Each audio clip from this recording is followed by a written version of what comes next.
Let's turn back to federal politics now. Joining me is the Labor member for Parramatta, Andrew Charlton. I want to play you, first of all, this comment by Peter Dutton. He was in your seat. I'm sure you warmly welcome the opposition leader to Parramatta today, but have a listen and I'll get your reaction to it. Have a look. Firstly, thank you very much to Meon and the team here at Parramatta Toyota. I really appreciated the engagement, the discussion which we've had in relation to the new car tax and the new ute tax that the government's proposing. Peter Dutton talking about the emissions standards, the emissions vehicle standards. The government says it's simply bringing it into line with the United States by 2028. The coalition's saying it's a ute tax. How do you win this debate, Andrew? Well, good to be with you, Kieran. Look, there is a lot of misinformation out there about the new vehicle emissions standards, and Peter Dutton is responsible for spreading a lot of that misinformation. So let me be clear with your viewers. There are no makes or models of cars that will be banned or inaccessible under these new standards. In fact, Australians will have greater choice than they did before because we'll be telling the international car makers that they can't use Australia as a dumping ground for their poorer emissions vehicles. So all Australians will have more choice. That's good for motorists. We'll have lower emissions. That's good for the environment. And it's also good for the hip pocket because more efficient vehicles are cheaper to run. So this is a good news story for motorists, for the environment, and for Australians doing it tough under cost of living pressure. There are negotiations, I believe, between the industry and the government. Are some subsidies, some supports needed to help massage a few of the difficulties here? Well, look, the government is, of course, consulting with the industry to make sure that this comes in a smooth way. But ultimately, this is a system which operates across 85% of the global vehicle market. This isn't Australia going out on a limb. It's Australia joining the rest of the pack.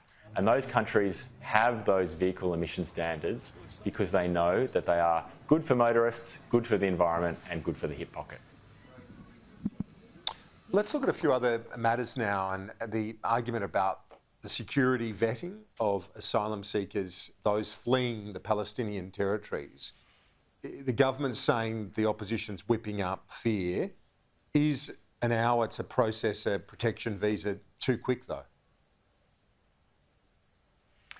Kieran, the opposition is whipping up fear on this issue, and I want to be clear with your viewers that when Peter Dutton was Home Affairs Minister, he provided visas to 12,500 Syrians at the rate of 500 a week.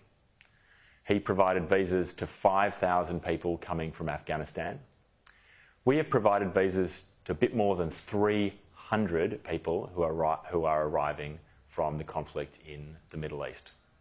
This is the same department, the same people, the same process. None of that has changed. So for Peter Dutton to be saying that bringing in 300 people over that time frame versus the many thousands he brought in very quickly under the same process with the same people, suddenly there's a security risk now. I mean, he has to be honest with the Australian people and say, is he just saying this for politics, or does he believe that the system that he operated was in some way flawed? But can you have reassurance that a visa passed within a day or just an hour or two does the sufficient security checks? You wouldn't feel comfortable, surely, with Hamas sympathisers, if any snuck through the process, arriving in Australia, surely? Well, the Department of Home Affairs has an enormous database that they have built over a very long period of time. That database enables them to run the proper checks. These are the checks that, as I said before, operated while Peter Dutton was Minister for Home Affairs. And the flow through those checks is a much lower rate than the flow through that he was operating at the time that he was bringing in people from Syria and Afghanistan. So this is completely hypocritical criticism from Peter Dutton when the government is currently operating the same process, the same people in the same department. But suddenly now, because it's Labor in charge, he's full of criticisms. Where were those criticisms when he was running that show? Let's look at the economy now. 4.2% growth for wages. Innes Willocks from the Australian Industry Group is warning that it could be the thin end of a dangerous wedge if this wages growth is not accompanied by parallel productivity improvements.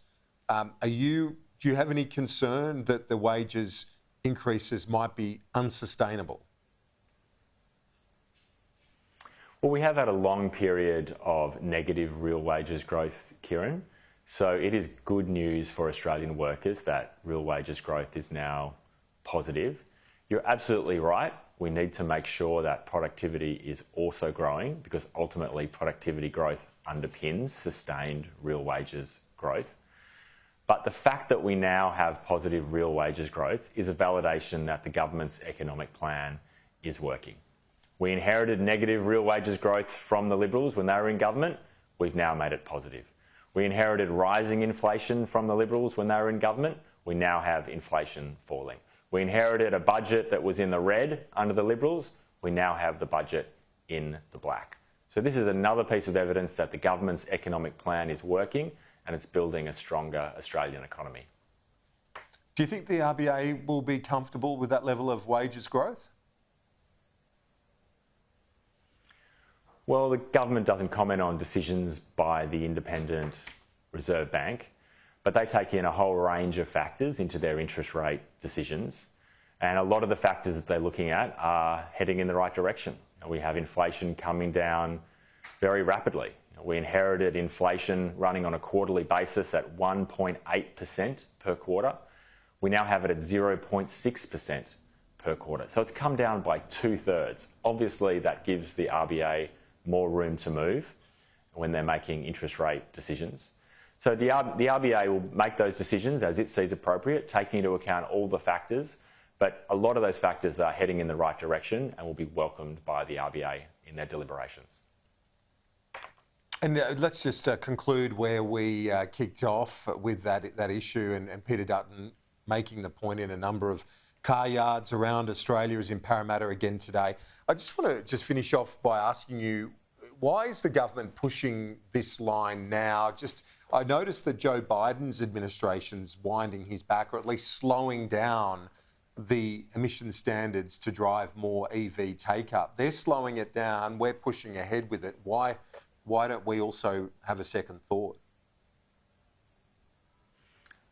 I mean, I think that's a little unfair comparison to say the United States is slowing down and we're pushing ahead, because the reality is we're a long way behind the United States.